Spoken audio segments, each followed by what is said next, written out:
La réalisation ya gouverneur ya ville province ya Kinshasa Gentini Ngobilambaka ezali ko continuer kolobisa bakinoa ndenge kaka balobaka musala eleka maloba nebele constat ya solo la plus.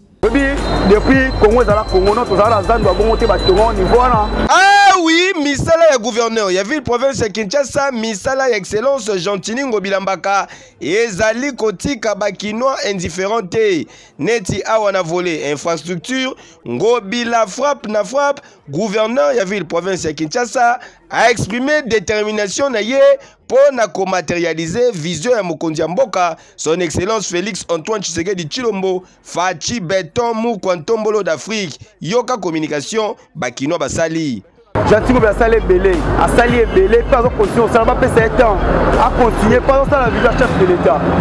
au moni bâtiment beba ya kowela mbangu donc ba kopesa esikango kokana yote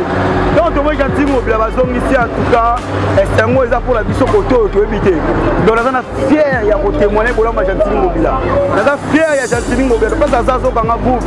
espoir azolo babola no parce que na yebi oyo sale leke belé taka ba remorque réunion sur mo le kanzila oyo dans ce botama ba mutu gate mais lelo yo mutu ko mo le matin midi soir grâce à Gentini Ngobilambaka to banda le kaboete na bolingo wala totali mutu moko ye ayeko binisa biso na kati ya place basingaka kwa biso toza kikuti makala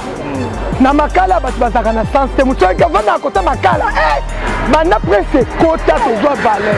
non tosikala komona ngo te wana lokuta mabe mpo koloba verité nalongwa na mutuka mpe bosi nakomi na mariano banda tobotama esalama na mpe esalaki nga mpasi ndenge bakontreke makambo mpo na mayele oyo ya Ngobilambaka jamais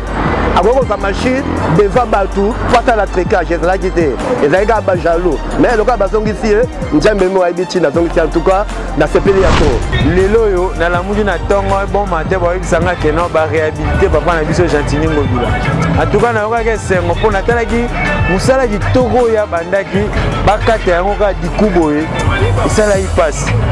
esalaki mpasi parce que moto yango akontinue yango azala ta obanda wapi osuka wapi ezana moto mosusu ata mopesaki 10 projets soki aréalise ata 3 que moto azwaki 4 à réaliser le côté. Je préfère ata moto 10 à réaliser 3. C'est parce que comment on a biloko bon mpe moto pe azana idée mo kebe asunga ba jeune quoi. Ko sunga jeune n'est pas dit ka kopesa jeune ko engager boulot. Azala na facilitation à retrouver place azake a beti cop ne pe c'est retourner siko. Na ota na prière na ye na travailler so moi 50 000 ekoti. Lobi na tango na kesa mo boulot. Na gérer 50 000 francs là, 50 000 francs. Donc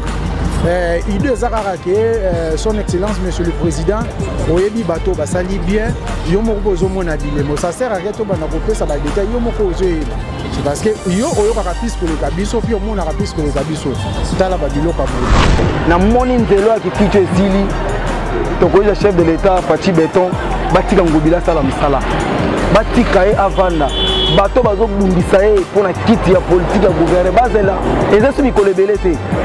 kala mingi te bango bana basala ba élection ngo bazela ye Ngobilambaka sala musala makasi tala éclairage public to mona na ngote na leve tozo kama soko komi na poko lokola poto na yoka ke sengo makasi chef de l'état aye atali a dit oui gouverneur en place asali musala we singeli nzambe nde atiaki yo